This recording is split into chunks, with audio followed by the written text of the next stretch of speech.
तो और क्या हालचाल दोस्तों, तो स्वागत है नए वीडियो में। Finally all India football federation ने नया कोच अपॉइंट कर दिया है, खालिद जामिल को। अब क्या रीजन रहा होगा कि ऑल इंडिया फुटबॉल फेडरेशन ने खालिद जामिल को चूज किया, क्योंकि इंडियन फुटबॉल में ऐसा हो ही नहीं सकता बिना किसी थ्रिल, बिना किसी झंझट के कोई कोच बन जाए। तो देखो, बात ये है कि 2 महीना पहले ऑल इंडिया फुटबॉल फेडरेशन ने एक एप्लीकेशन के लिए बोला कि जो इंटरेस्टेड है वो कोच के लिए अप्लाई कर सकते थे। 170 लोगों ने कुल मिलाकर अप्लाई करा। उन 170 में से ऑल इंडिया फुटबॉल फेडरेशन ने 3 लोगों को शॉर्टलिस्ट करा। पहला खालिद जामिल, दूसरा Stephen Constantine and third Stefan टार्कोविच।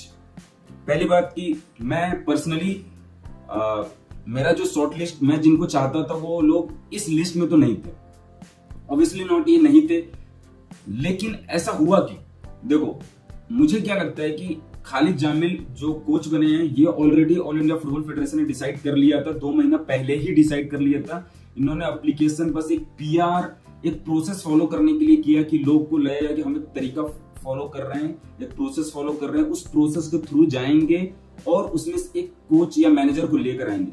लेकिन ऐसा नहीं था, इनको खालिद जामिल को ही चूज करना था और उन्होंने अल्टीमेटली चूज करा। क्योंकि देखो, 170 जो एप्लीकेशन आया था उस एप्लीकेशन के अंदर बहुत सारे ऐसे मैनेजर थे जिनका resume Khalid Jamil, Stephen Constantine और स्टीफन टार्कोविच से बहुत ज्यादा बेटर था। उसमें से हो सकते थे पीटर सगट हो सकते थे, एंटोनियो अब्बास हो सकते थे, सर्जियो लवेरो हो सकते थे। तो हमारे पास बहुत सारे चॉइस थे और बहुत सारे लोग इंक्लूडिंग मी, मैं खुद चाहता था पीटर सगट बने चाहे एंटोनियो अब्बास बने, क्योंकि उनका जो रेज्यूमे था और उनका जो एक्सपीरियंस लेवल था फुटबॉल में काफी ज्यादा था इन 3 कोच से। क्योंकि देखो, मैं स्टीफन कॉन्स्टेंटाइन को नहीं चाहता था क्योंकि ऑलरेडी ये रह चुके हैं, दोबारा आएंगे, सेम गेम के तरीके से खेलेंगे और मुझे नहीं लगता कि बहुत कुछ कर पाते, नए लोगों को चांस देना चाहिए था। स्टीफन टार्कोविच ऐसे मैनेजर होते थे जिनको पिछले 5 बार जहां जहां उन्होंने मैनेज किया है सैक करा गया है। 5 बार सैक करा गया, आप समझ सकते हो। तो 5 बार किसी को सैक करा गया मतलब उसका प्रोफाइल अच्छा ही नहीं है। तो थर्ड जो खालिद जामिल थे, क्योंकि इन्होंने कभी किसी नेशनल टीम को करा ही नहीं है, मैनेज कभी करा नहीं है, पहला बार चांस मिल रहा है और ऑब्वियसली इंडियन कोच है तो इसलिए प्रेफरेंस दिया गया। ऑल इंडिया फुटबॉल फेडरेशन ने फाइनली चूज करा। अब देखो, चूज करने के पीछे रीजन क्या हो सकता है। ऑल इंडिया फुटबॉल फेडरेशन बस पैसे नहीं है खर्च करने के लिए, वो खर्च कर ही नहीं सकते सही चीजों पे। मैनेजर पे खर्च करना है नहीं, प्लेयर पे खर्च करना है नहीं, वो बस खर्च करते हैं अपने फायदे के लिए, चाहे घूमने फिरने, दिस दैट। जो फुटबॉल को आगे न ले जाने वाला जो काम होता है वहां पे इनके पास पैसे अंधे हैं। लेकिन when it comes to the player and manager इनके पास नहीं होता। तो फाइनेंशियल लिमिटेशन की वजह से ऐसा हुआ। दूसरा रीजन ये है कि देखो, इगोर स्टिमैच चाहे मनीलो मार्कोविच, इनके जो टेन्योर रहा, इंडिया ने परफॉर्म बहुत अच्छा नहीं किया। लेकिन मनीलो ऐसे थे कि वो मीडिया के सामने बोल देते थे कि ऑल इंडिया फुटबॉल फेडरेशन के अंदर ये प्रॉब्लम है, मैं इस टीम को आगे नहीं ले जा सकता, this that. Same with Igor Stimac भी बहुत ज्यादा वोकल रहते थे जब उनको अपनी चीजें नहीं मिलती थी। अब ऑल इंडिया फुटबॉल फेडरेशन ने खालिद जामिल को इसलिए चूज किया है, उनको ऐसा लगता है कि खालिद जामिल को संभाल लेंगे, कंट्रोल कर सकते हैं, जो चाहे वो करा सकते हैं। और सबसे बड़ी बात है कि सबसे क्रूशियल टाइम पे इंडियन फुटबॉल चल रहा हो, क्योंकि 133 अपना तो रैंक है, एफसी एशिया कप के हम ग्रुप में नीचे चल रहे हैं, टॉप करेंगे तो क्वालिफाई करेंगे। तो सिचुएशन बहुत क्रूशियल है। अगर कुछ गड़बड़ हुआ, ऊपर नीचे हुआ, तो ऑल इंडिया फुटबॉल फेडरेशन को एक बंदे को सैक करने के लिए, फायर करने के लिए कोई रीजन नहीं चाहिए। ले भाई, कर दिया तेरे को फायर। ये सारे रीजंस थे कि खालिद जामिल को चूज करा गया, ऐसा मुझे लगता है। अब देखो, बात यह है कि अगस्त में काफा नेशनल कप होने जा रहा है, जहां ऑब्वियसली स्ट्रॉन्ग टीम है ताजिकिस्तान है। स्ट्रॉन्ग टीम से खुद ही पता चल जाएगी खालिद जामिल कितना ज्यादा परफॉर्म कर सकते हैं इस टीम के द्वारा। और दूसरा, अक्टूबर में फिर सिंगापुर से अपना वो क्वालिफायर से, तो वो भी बहुत इंपॉर्टेंट है। और इस जो 3-4-5 मैच होने जा रहे हैं 2-3 महीने के अंतर में, इससे डिसाइड हो जाएगा कि खालिद जामिल को रखना है कि नहीं रखना है। क्योंकि अगर हम सिंगापुर से आ रहे हैं तो एफसी एशिया कप से तो बाहर ही है। काफा नेशन कप में तो सारी स्ट्रॉन्ग टीम है, वहां पे परफॉर्म करना बड़ा मुश्किल काम है। लेकिन देखो, क्योंकि तो 1 महीने बाद ही मैच होने जा रहा है तो सब पता चल जाएगा। तो इसलिए खालिद जामिल को जल्दीबाजी में उन्होंने अपॉइंट कर दिया। अब डिस्कस करते हैं कि क्या खालिद जामिल सच में एक सक्सेस स्टोरी लिख सकते हैं इंडियन फुटबॉल के लिए। देखो, खालिद जामिल एक मिडफील्डर रहे हैं और इंडिया के लिए रिप्रेजेंट भी करा, 40 मैच खेला, वो 4 गोल भी लगाए हुए हैं। खालिद जामिल 2006 से मैनेजर करियर पे है।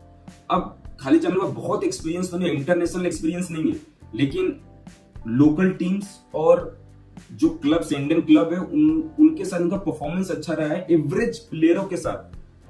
अब क्योंकि खालिद जामिल हमेशा एक अंडरडॉग रहे हैं, हमेशा अंडरडॉग, कभी भी कोई मैच खेलने जाते थे एज अंडरडॉग जाते थे, कमजोर टीम के साथ जाते थे, रिजल्ट ले आया तो बहुत अच्छी बात है, नहीं आया तो कोई बात नहीं, ऐसे वाला गेम होता था। उन्होंने एजवेल एफसी को 2016-17 में आई लीग का चैंपियन बनाया, नॉर्थ ईस्ट यूनाइटेड एफसी को प्लेऑफ्स में पहुंचाया आईएसएल के, 2021 में जमशेदपुर एफसी सुपर कप के फाइनल तक गई है 25 में। तो ये एक्सपेक्ट नहीं कर रहे थे कि ये टीम इतना परफॉर्म कर सकती है, लेकिन इन्होंने परफॉर्म कराया with the pool of average players. तो ये इस बंदे के अंदर क्वालिटी है, लेकिन क्या ये बंदा इतना बड़ा मैनेज कर सकता है, नेशनल टीम को क्या मैनेज कर सकता है, ये आने वाला टाइम ही बताएगा। क्योंकि मेरा जो चॉइस था ऑब्वियसली ये तीनों लोग नहीं थे, बट ठीक है, आउट ऑफ 3 अगर तुमने खालिद जामिल को बनाया है तो आई एम न्यूट्रल, ठीक है, लेट्स सी क्या होता है क्या नहीं होता है।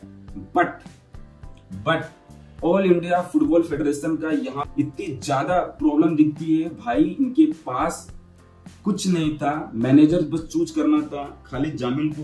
इन्होंने सारा पीआर गेम करा, एप्लीकेशन लिए, ये किया, अल्टीमेटली इनको चूज करना था खालिद जामिल को, एज सिंपल एज दैट। क्योंकि तुम्हें पता है इन्होंने माहौल बनाने के लिए, तुम सोचो एक बंदा, स्कूल का बंदा, कॉलेज का बंदा एप्लीकेशन डाल देता है, मेल डाल देता है कि झागा हर्नांडिस कोच बनना चाहते हो, बोलो, सोचो तुम, इतनी बड़ी बात बन जाती है कि all over the world media outlets कह रहे हैं कि झागा हर्नांडिस ने अप्लाई करा इंडियन नेशनल टीम के लिए और ऑल इंडिया फुटबॉल फेडरेशन ने रिजेक्ट कर दिया। और ये बात कैसे लीक हुई, किसी ऑफिशियल ने ही लीक करा, वहां से member all India football federation. तुम सोचो और कितनी बेइज्जती हुई। अल्टीमेटली ये हुआ कि एक फेक मेल किया गया था और ऑल इंडिया फुटबॉल फेडरेशन के जो भी मेंबर थे उन्होंने उसको ऐसे सही ले लिया, ऑथेंटिक ले लिया, फिर बाद में ऐसा पता चला तो क्लियर करना पड़ा कि नहीं भाई ऐसे नहीं ऐसे। तो तुम सोचो कितना प्रोफेशनल है हमारी all India football federation. But hope करते हैं भाई, नया कोच है, लेट्स सी क्या होता है। वो तो इस मंथ या अगस्त में पता चल जाएगा, अगर इस मंथ या अगस्त में नहीं पता चला तो अक्टूबर में सारा ही क्लियर हो जाएगा कि ये बंदा खालिद जामिल कोच रहेंगे कि नहीं रहेंगे, सैक होंगे कि नहीं होंगे। क्योंकि ऑल इंडिया फुटबॉल फेडरेशन एकदम परफेक्ट कोच को ले रखा है अपने हिसाब से।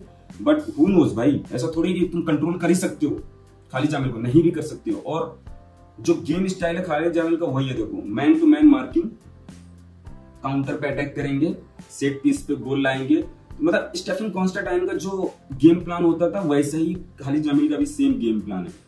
और इंडिया ने इस तरह के गेम प्लान में हमेशा सक्सेस मिला है। क्योंकि देखो इग्योर्स के मैच के टाइम पे हम क्या करते थे, बैक लाइन से बॉल बनाते थे और पासिंग पुसिंग करते हुए गोल करते थे। ये अपना स्ट्रेटजी रहता था, सेम विद मनोलो मार्टिस।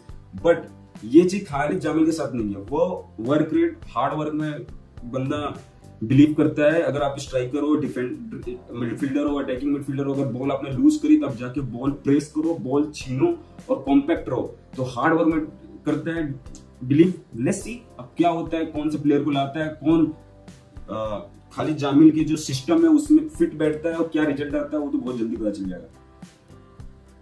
तो good luck to new coach, मिलते हैं नेक्स्ट मंथ, देखिएगा।